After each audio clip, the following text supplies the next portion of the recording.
नुसल्ली व नुसल्लिमु अला रसूलिहिल करीम अम्मा बाद बिस्मिल्लाहिर रहमानिर रहीम।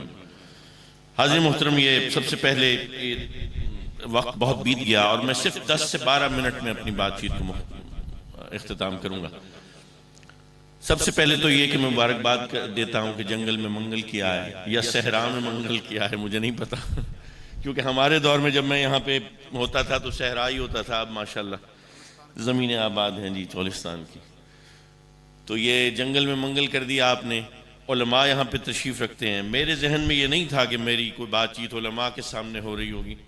वो मुझे एक वाक़या याद आया कि जब ये तालीम बालगा का सिलसिला शुरू हुआ ना ज़िया दौर में, तो वो एक उस्ताद साहब ने क्लास मंगवाई तो बुलवाई। उसके अंदर ज़्यादातर अहबाब वो थे जो तलबा थे कि जिनकी उम्र ऐसे 78, 80, 82 के गेड़े में थी। तो सारे बाबे जो थे इलाके के वो आगे बैठ गए। वो उस्ताद नौजवान था। तो वहाँ पे जितने भी बाबे बैठे थे उसमें से एक ने कहा, मास्टर की पढ़ाएंगे सानू? तो उसने कहा, जी मैं आपको जिंदगी गुजारने का तरीका सिखाऊंगा। तो जो 80-82 साल वाला है उन्होंने कहा, पुत्र फिर तू इत्थे आ जा, 80 पढ़ावांगे तेन। तो मैंने आपको क्या पढ़ाना है? आप तो माशाल्लाह उलमा फजल आए। मैं आपको एक उमूमियत के तौर पे, क्योंकि तहरीक से मेरा ताल्लुक, तंजीम से मेरा सारी ज़िंदगी का, और अभी वाला साहब ने जो फरमाया, जो खिताब माशाल्लाह मुफ्ती मोहम्मद अहमद सईदी साहब ज़ीदा शरफ़हू ने किया, और उसके बाद फिर अल्लामा मुफ्ती मुख्तार अहमद साहब गौसफ़ी ज़ीदा इज़्ज़हू, अल्लाह इनको सलामत रखे, इन अहबाब ने, और जो कहकशां यहाँ स्टेज पर है, आपके तहरीक फ़रोग़ इश्क़ मुस्तफ़ा से मेरा जान पहचान काफ़ी पुरानी है। ये मौलाना नक्शबंदी साहब और मौलाना नूर अहमद साहब, मैं आप यकीन करें कई दफ़ा यहाँ यज़मान आया हूँ। मुझे ये फ़र्क नहीं लगता कि तहरीक बक़ा इस्लाम और अंजुमन फ़रोग़ इश्क़ मुस्तफ़ा ये एक ही नाम है मेरी नज़र में। ये मेरी नज़र में बिल्कुल एक नाम है। तो जो भी मुत्तसिल है। अच्छा, यहाँ पर बात हुई इत्तेहाद की।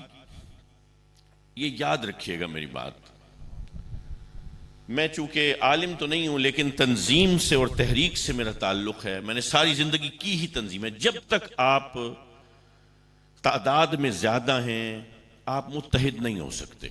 ये उसूल फितरत के खिलाफ है। आप किसी एक पॉइंट पे, एक बात पर इकट्ठे हो जाएंगे लेकिन इज्तिमाई तौर पे आप इकट्ठे नहीं हो सकेंगे। हम कुछ ना कुछ रहता है, इख्तिलाफात रहते हैं। असल बात यह है कि इख्तिलाफ को समझने की कोशिश करनी चाहिए। मेरी ज़ात से 1000 इख्तिलाफ हो सकते हैं। मेरी ज़ात, मैं कोई, मेरे मुर्शिद हैं, उनसे इख्तिलाफात हो सकते हैं। एक दिन ऐसे बैठे थे तो मैंने कहा, अल्लामा ताहिरुल क़ादरी साहब के हवाले से बात हो रही थी, दादबू क़िबला हुज़ूर ग़ज़ाली ज़मा के हवाले से। तो मैंने कहा, बाबा ये तो दादबू क़िबला ने तो ऐसे कहा है। तो मेरे वालिद ने मुझे फरमाया कि क्या आपके दादा नबी थे? मैंने कहा नहीं बाबा, लेकिन उनका बस बेटा जो नबी की शान है वो नबी की है, वो और किसी को नहीं देनी। यानी मेरे दादा से कोई इख्तिलाफ करे तो इसका मतलब ये है कि वो, या मेरे मुर्शिद से कोई इख्तिलाफ करे तो वो ज़ुमरे इस्लाम से ही उसको हम निकाल दें। ये बड़ी अहम बात है, ये देखने वाली बात है, ये सोचने वाली बात। हम ना एक ऐसे पैराडाइम में हैं जब हमने ना अपनी सोच के गिर्द खुद साख्ता दीवारें खड़ी की हैं। जब तक हम उनको गिराएंगे नहीं उस वक्त तक बात बनेगी नहीं बनेगी। हाज़िर मोहतरम, बेशुमार ऐसे मामलात हैं जो हमारे अंदर हो रहे हैं जिसकी वजह से इख्तिलाफ पैदा होते हैं। हम उसकी तरफ नहीं सोचते, दूसरे की तरफ उंगली उठा देते हैं। तो जो भी इख्तिलाफात हों उनको देखना समझना, ऐसे आपके दरमियान में फोरबेरेंस रहेगी। और बेसिक पॉइंट ये है ना, इस हुजूर की ज़ात बेसिक पॉइंट है ना, इसके ऊपर सारे इकट्ठे रहेंगे, इसके ऊपर कोई इख्तिलाफ नहीं होगा। दूसरी जहां तक बात की उसवा के हवाले से, तो मैंने आज सोचा ही ये था कि मैं उस रसूल सल्लल्लाहु अलैहि वसल्लम के बारे में बताऊंगा। बात यह है कि ये इश्क जो है ना, ये आखिरी दर्जा है ताल्लुक़ नबवी का, उम्मती का जो ताल्लुक है ना नबी के साथ, ये इश्क उसका सबसे आखिरी दर्जा है। पहला दर्जा है तारुफ का। हम मुसलमान हैं, हमारे बच्चों को हुजूर के बारे में क्या पता है, हुजूर का क्या तारुफ करवाया है। देखिए मैं आपको मोटी सी बात बताऊं ना, अगर आप किसी बच्चे से इधर बुला लें, 7वीं 8वीं जमात का बच्चा है या आलिया अव्वल दोम का है या इससे भी निचली किसी, वो बताएगा हुजूर की बड़ी ताकत थी, हुजूर एक माफौकुल फितरत एक हस्ती, हुजूर को कोई हर चीज हुजूर के काबू में, हुजूर को कोई दुख नहीं, कोई गम नहीं। मेरा नबी तमाम तर तकाजा हाय बशरी के साथ तशरीफ लाया है। सरकार की आंख में आंसू आया है कि नहीं आया? हुजूर ने जब अपने बेटों को सुपुर्दे जमी किया है तो मेरे नबी के पेशानी मुबारक पे क्या शिकने गम नहीं थी? क्या आंखों में टिमटिमाते नहीं थे आंसुओं के आईने? जब बीबी सैयदा खदीजतुल कुबरा सलामुल्लाहि अलैहा को वो आमुल हुज़न पे यके बाद दीगरे दोनों हस्तियां, एक हजरत अबू तालिब और फिर बीबी खदीजतुल कुबरा सलामुल्लाहि अलैहा, और अभी तो ये खत्म हुआ है वो बायकॉट, ये अबी तालिब की घाटी वाला, और अभी ये दो अमवात। मैं जब पहली दफा उम्रे पे गया ना तो मैंने सफर किया मक्का से मदीना, तो गाड़ी थी बड़ी जबरदस्त, मोटरवे भी बड़ी अच्छी थी। 140 किलोमीटर फी घंटा की रफ्तार उनकी लिमिट है, हमारे यहाँ तो 120 है। गाड़ियां भी वहां पे बड़ी बड़ी होती हैं, उस वक्त पेट्रोल भी सस्ता होता था वहां पे। अच्छा वहां पे हम गए तो पहुंच गए, मदीना शरीफ पहुंच गए, बड़ा शौक था और एक इश्क मुस्तफ़ा के नारे जैसे हमने बचपन से लगाए हैं। वहां पे जब मैं पहुंचा तो मैं शदीद थका हुआ था, क्योंकि 8 साढ़े 8 घंटे लग गए, एक नमाज दूसरी नमाज सफर, फिर वो धूप और वो संगलाख पहाड़ हर तरफ हो, जहां पहाड़ आए तो जले जले काले, जहां मैदान आए तो ऐसे मिटियाली जमीन, कोई लालाजार नहीं, कोई ओएसिस नहीं, कोई दरख्त नहीं, कहीं कहीं कोई खाल, कोई एक आध अगर कोई खजूर का कोई बाग आ गया तो हैरत से देखते थे, सब्जा है। हम तो यहां पे खजूर को सब्जा समझते ही नहीं है, हम तो कहते हैं यार ये कौन सा दरख्त है जिसकी छांव नहीं होती। तो वो एक जहनी थकावट भी होती है, धूप की शिद्दत भी है, गाड़ी भी अच्छी थी लेकिन वो धूप का क्या करे, इतनी शदीद गर्मी। मैं पहुंचा तो वो ऐसे हालत ठीक नहीं थी, मैंने कहा थोड़ा सा आराम करता हूं, फिर सैयद आलम की बारगाह में हाजिरी हो तो जहनो जिस्म यकसू हो तो लुत्फ आता है। मैं लेटा तो फिर मैं सोच रहा था कि हुजूर आपने ये सफर कैसे किया था। मुसलमानों, आप आज हम अपने बच्चों से पूछे ना कि वो ये जो सफर है हिजरत का, हिजरत मदीना, ये कैसे गुजरा, वो बताएंगे जी वो रात को हजरत अली को अमानतें दी, फिर सुबह वो चल पड़े हुजूर सैयदना अबू बकर सिद्दीक के साथ। अच्छा फिर वो कुछ एक आध ढूंढते ढांढते वो किराए के कातिल मिले, और फिर वो गारे सौर वाला वाकया, वो अंडे दे दिए फाख्ता ने और वो अनकबूत ने जाल बुन दिया, फिर वो मदीने की बच्चियां तलाल बदरुल। चलो भाई, जो गाड़ी पे 8.5 घंटे का सफर उस मोटरवे के ऊपर गुजरा है, जरा सोचिए ये सफर पैदल कैसे गुजरा होगा, कितने दिन लगे होंगे। कभी हमने सोचा है हुजूर की रातें कैसे हैं, हुजूर के दिन। देखो कैरेक्टरिस्टिक्स ऑफ डेजर्ट, ये चोलिस्तान जो है ना, ये तो सहरा रहा नहीं है। मैं छोर में, मैं जब डेजर्ट लेग थी हमारी वो एडवांस कमांडो कोर्स की, तो सुबह 52 दर्जा हरारत होता था, उसी रात को 7 डिग्री पे ऐसे ठिठर रहे होते थे, जाड़ा, हवा चलती थी तो ऐसे लगता था जैसे अभी दांत बज रहे होंगे। हुजूर के पास कोई बार बरदार जानवर नहीं है जिसके ऊपर सामान लाद के, खैमा लाद के हुजूर जा रहे हैं। सारी रजाइयां, गद्दे, तकिए, छतरियां, जो गर्मी है तो हुजूर धूप के नीचे हैं, वो सर्दी है तो सरकार के पास वही एक चादर है जो मेरे नबी ने ओढ़ी है। वही एक जूती है हुजूर, उसको गांठ में कितने छाले पड़े होंगे, कितने पसीने के कतरे टपके होंगे मेरे नबी के जिस्म से। आज बाहर निकल के तो देखो खेत खलियान दरख्तों वालों, जरा एक वो जो छज्जा सा बनाया होता है दुकानों के आगे कपड़े का डाल के, उससे जरा बाहर होता है तो इंसान ऐसे लगता है ये आग झुलसा देगी मेरे वजूद को। और यहां तो हर तरफ हरियाली भरी है। वो जो लकोदक सहरा है हिजाज का, वहां पे कायनात का बादशाह क्या मुशक्कतें उठा रहा है। इंसानी तारीख में इतना कठिन सफर दो अफराद ने नहीं किया। मैं आपको शर्तिया कहता हूं, मैंने बड़ी तारीख ढूंढी है, बड़ी तारीख ढूंढी है कि कभी किसी तरीके से कोई मुझे ऐसा सफर मिल जाए जो इससे ज्यादा मशक्कत आमेज हो। नहीं मिलता, सारा पैदल है। कहां पे पानी है कहां पे नहीं है। वो मीठे पानी के कुएं नहीं मिलते, वहां पे तो रास्ते भी मीठे पानी के कुएं वजह करते हैं। एक एक कतरा कतरा घूंट, वो कांटे, वो जो हलक में चुभ रहे हैं, क्या होगा खाने के लिए? मुर्गो मुसल्लम होगा? रास्ते में कोई रेस्ट एरिया आते होंगे? कोई वो मुतामुल बुखारी जैसे वहां पे बने हुए हैं, वो पाकिस्तानी और बंगाली होटल बने हुए हैं। पीर साहब आ रहे हैं जी, मछली यहां पे खाएंगे तो कुक्कड़ वहां पे खाएंगे? नहीं, हुजूर के पास ज्यादा से ज्यादा भी होगा तो चंद खजूरें होंगी, कोई एक आध डली गुड़ की होगी। हाज़िर मोहतरम, ये मेरे नबी की हयात का एक अक्स है। पूरी जिंदगी 63 साल की मेरे नबी की मशक्कत में गुजरी है। बताइए कौन सा साल है जो हुजूर ने आराम से सुकून से बस बैठ के? हमारी निगाह में क्या है, बस बैठ जाओ भाई, सहाबा आ रहे हैं, हुजूर पानी दम करके पढ़ के फूंक रहे हैं, हाँ ये बीमार है तू चला जा, इसने नजराना दिया, हुजूर ने इतने दिरहम रख लिए, ये सोना दिया, ये हुआ, ये हुआ, हुजूर गए आराम से सो गए। हुजूर ने अल्लाह अल्लाह की, हुजूर ने नमाजें पढ़ी। मुसलसल की मशक्कत है। मैं कराची गया, वहां पे एक जमात थी हमारी, उन्होंने वो इतना बड़ा मदरसा बनाया हुआ ऊपर से लेके नीचे तक। वो हम कहते ना यार तू जितना ऊपर है ना उतना ही नीचे। मैं जब गया तो 3 मंजिलें तो बेसमेंट में थी। मुकाबला नहीं था उस 70 सहाबा के चबूतरे का।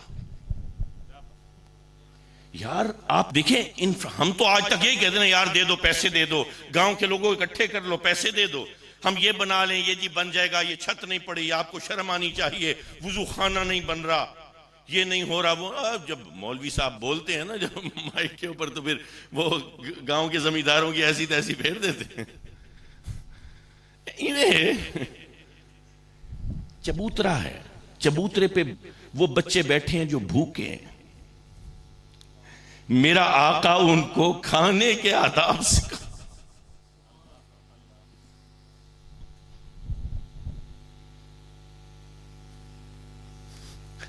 देखो, हम ना हक पर चलने की कीमत नहीं अदा करना चाहते।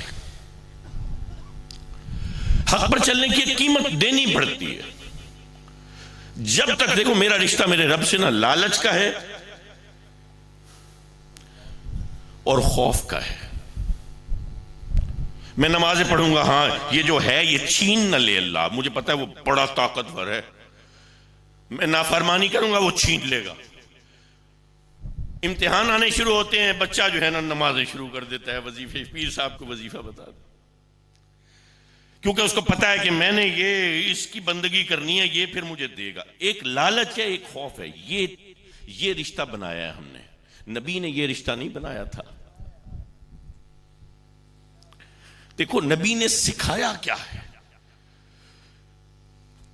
एक शख्स है, अपनी वजह से, अपनी कोशिशों से, अपनी काविशों से, अपनी मेहनत से, अपनी तदबीर से, अपने दिमाग से वो दुश्मन के नरगे से निकल के आया है, उसकी सलाखों को तोड़ के आया है, उनके पिंजरे से रिहा होके आया है। आता है, नबी बैठे हैं, सुलह जुबानी हुई है, दस्तखत नहीं हुए। हुजूर फरमाते हैं वापस चला जा। वो रिश्ते हुए 131 जख्म जिनसे खून की बूंदें छलक रही हैं। कोई आपने सुना? जरा सोचें, हम अबू जंदल रज़ियल्लाहु ताला अन्हु की जगह पर हों, खुदा का शुक्र है हम नहीं है, हम तो वहीं पे इनकारी हो जाएं, वहीं पे काफिर हो जाते, वहीं पे मुर्तद हो जाते। हम कहते ये साथ देने वाले नहीं है। मैं अपनी कोशिश से आया हूं, मैं अपनी काबिज से आया हूं। आपने कोई जुमला एतराज सुना? नबी ने वो ताल्लुक नहीं बनाया है बंदे का खुदा के साथ कि बस एक लालच हो और एक खौफ हो। वो कुर्बानी देने के लिए तैयार है। बिलाल की सियाह चमड़ी उधड़ गई है और सफेद चर्बी निकल आई है, लेकिन अभी भी रसूल के साथ मुत्तसिल है। वो नहीं कहता हुजूर आपके सच्चे खुदा को मानते हैं, आपका सच्चा खुदा मुझे ये जुल्म होता देख रहा है।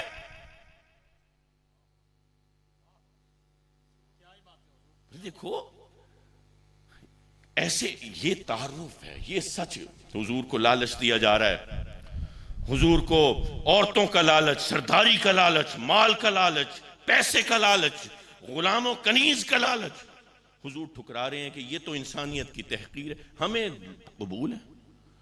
हम तो बोल नहीं सकते जमींदार बड़ा आ जाए इधर, लाख रुपया मेरे मदरसे को दिया हो, तो मैं तो तारीफ, मुझे पता हो कि रातें इसकी शराब और शबाब में गुजरती हैं।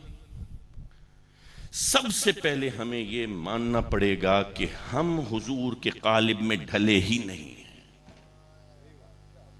मसला हमारा यह है, हमारे अकाइद हम कहते तो ये हैं लेकिन हम उसके ऊपर ईमान नहीं रखते। यार अल्लाह डेसी, हाँ यार दे नहीं 5,000, उधर से मुंह से अल्लाह डेसी। देखो आपका यहां पर इसी रोड के ऊपर कोई नाका लगा हो, मेरा नाका लगा हो, ये यहां आ जाए ये गाड़ी, जी आपकी गाड़ी बंद होगी, आपके पास कागजात नहीं है, अच्छा यार फलाना है, ये है वो है, नहीं हो रही बात, कोई उठा नहीं रहा, रात का वक्त है, चल यार ये 300 रुपए पकड़। अब मैं दुनिया को वाज करता फिरता हूं, मैंने उसको रिश्वत दी 300, जरा सा इम्तिहान था, जरा सा इम्तिहान, जरा सी कुर्बानी देनी थी। वहां से पैदल जाना था ना भाई, ये जो आपका 46 डीबी का वो अड्डा है, 42 डीबी है कौन सा, जहां से ये कुड वाला रोड, वहीं तक पैदल जाना है ना। वो पैदल नहीं जा सकता हूं मैं मरता हूं।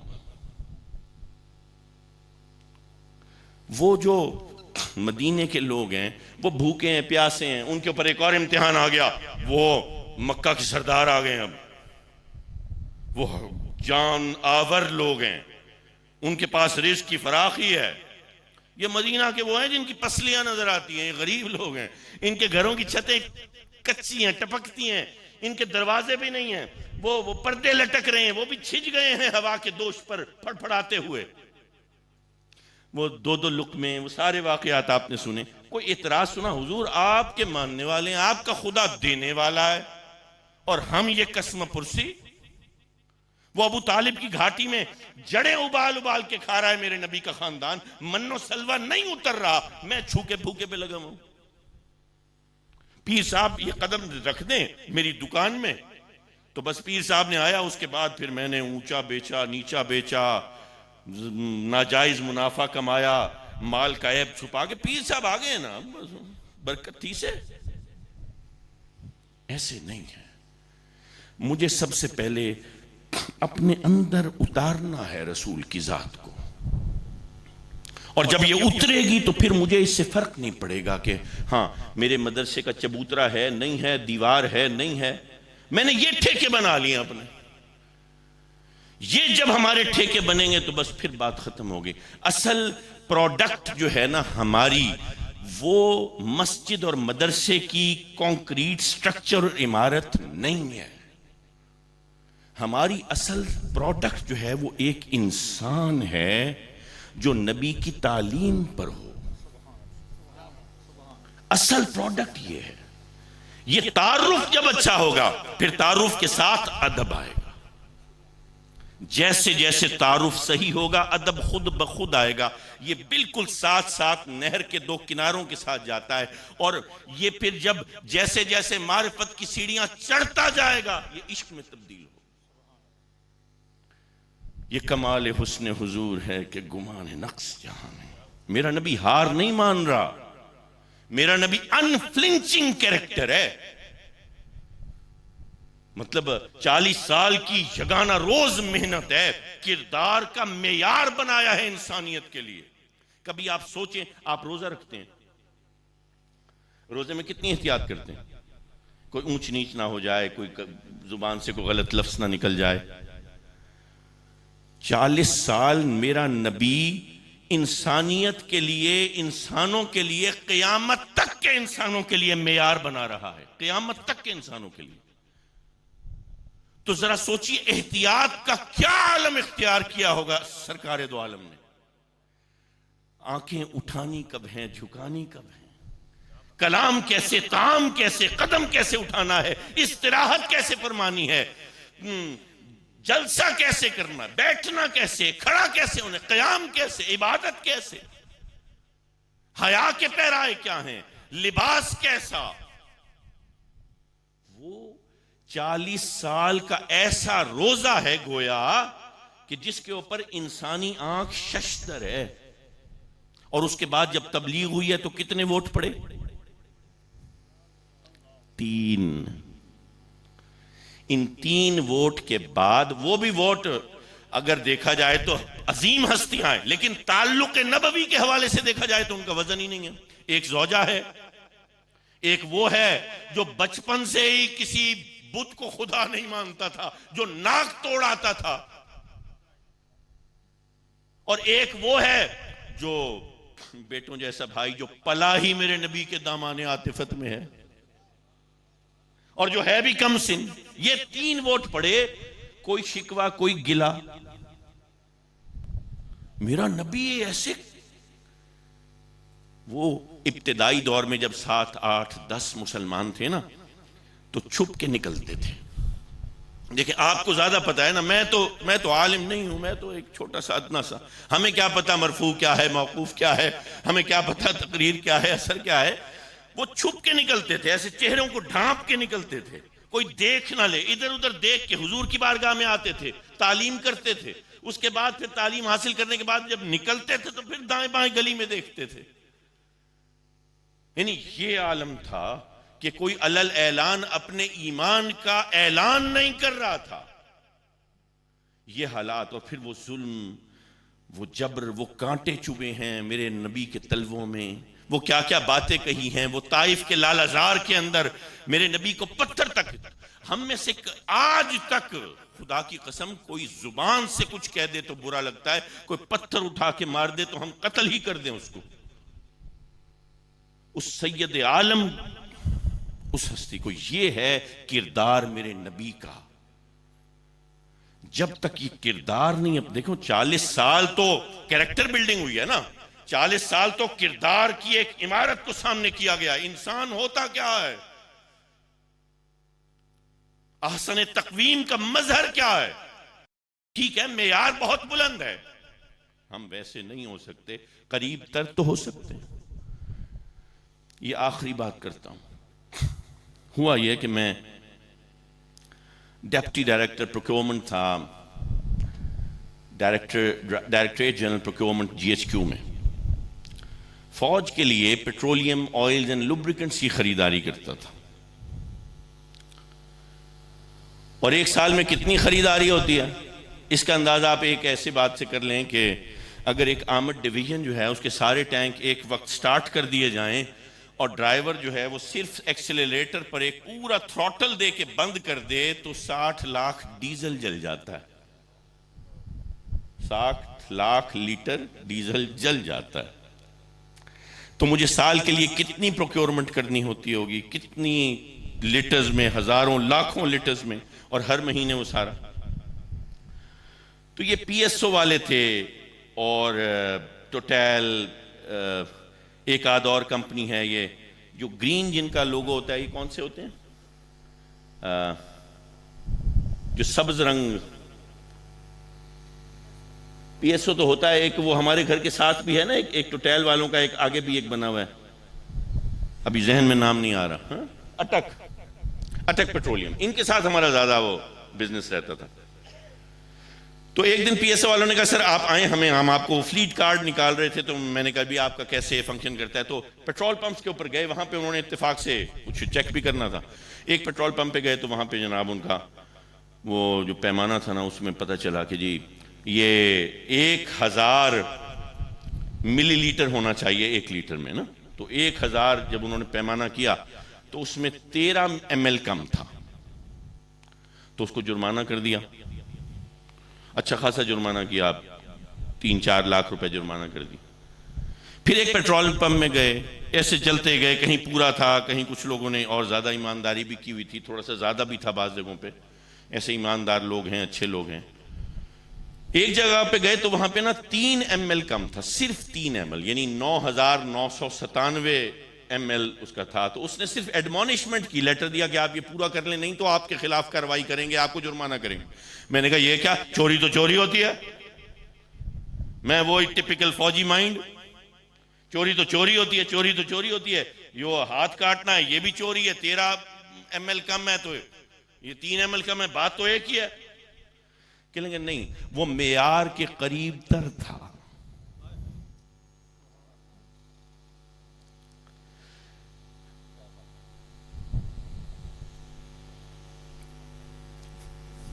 मैं कभी कभार ये सोचता हूं कि कभी मैदान महशर में खड़ा होऊंगा,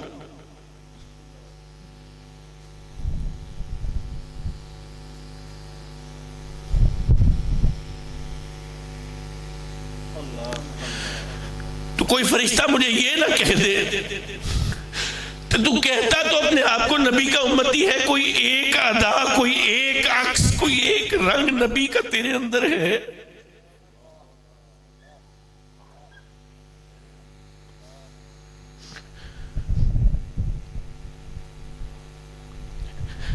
करीब तर होना है हुजूर की जात से, उस मेयार से। ये इंसानियत की मेराज है।